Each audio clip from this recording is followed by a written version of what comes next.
Hello once again everyone, back again with another video. This time we're talking some Splatoon news. Nothing really major, but some news nonetheless. First of all, Digital Foundry, we all know they are a group that does early reviews and types stuff and gives their early impressions of titles before the public gets it, so forth, so on. So, they say that even in its unreleased state, Splatoon delivers a near flawless 60 frames per second. So basically, what they're saying is pretty much it's like 59 frames per second right now. And they believe that it will achieve the 60 frames per second in its final form.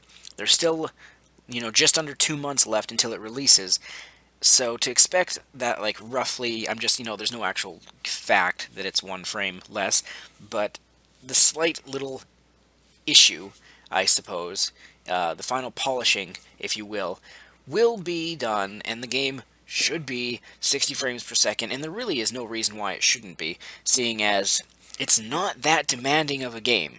It's not Zelda Wii U, it's not Xenoblade Chronicles X, it's Splatoon. It's a multiplayer, ink shooting, basically a paintball type game. So, who knows?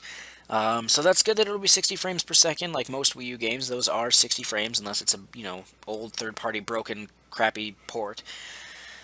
But whatever. And then the other thing about Splatoon, we know its file size, and it's only 1,812 megabytes. That's pretty small. Although with the Splatoon amiibo content, that'll probably bump it up to like 2,000 megabytes or something, maybe a little more, who knows. But either way, that's only 1.812 gigabytes. But only 1.8 gigabytes. That's so small. That's so fucking small. Even I didn't realize that. And you're wondering, man, is this game going to have any content or something? Now let me explain something briefly. I'm not going to go into major detail about this, but the reason that people are, say Batman Arkham Knight is 50 fucking gigabytes, for example. And I don't mean this in a bad way to Rocksteady, because I like them, but the point is that most developers, when they make their game and then they put it on a disc, they hardly do any kind of compression on it at all. It's not really mandatory, technically, for you to compress it, but it would make it, a smaller file. It would load it better and faster, but it's not really game-breaking if you don't want to compress it. But either way, the point I was trying to say here, I kind of got off track there, is Nintendo, one thing they are good at is compressing their files, and by the way, audio files take up a hell of a lot of space, but compressing files and coding is one of Nintendo's strong suits, and they have this experience because they did this in the beginning with cartridges, where they, on the NES and the Super Nintendo and even the N64.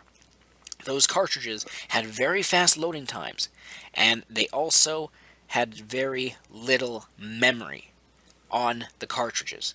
So Nintendo was a master back then of learning how to get the most out of a game and fit the most you can on the game, the cartridge, I should say, and yet still make it load fast and so forth. So that's where Nintendo has a slight edge, at least in one department, over Sony and Microsoft.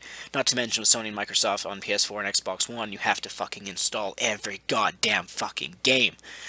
And the sad thing is, there's game updates, there's patches bigger than Splatoon. That's funny.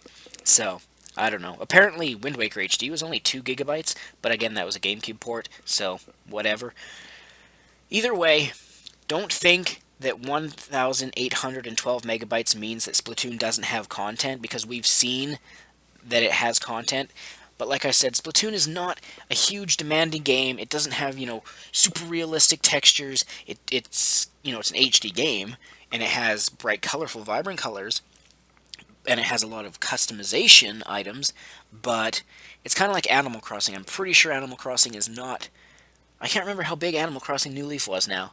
I might be making a fool of myself if I say that it wasn't that big. Maybe it's bigger than this, I don't know.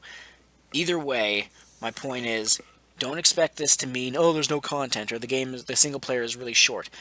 The story is probably like 8 hours or something, which is fine.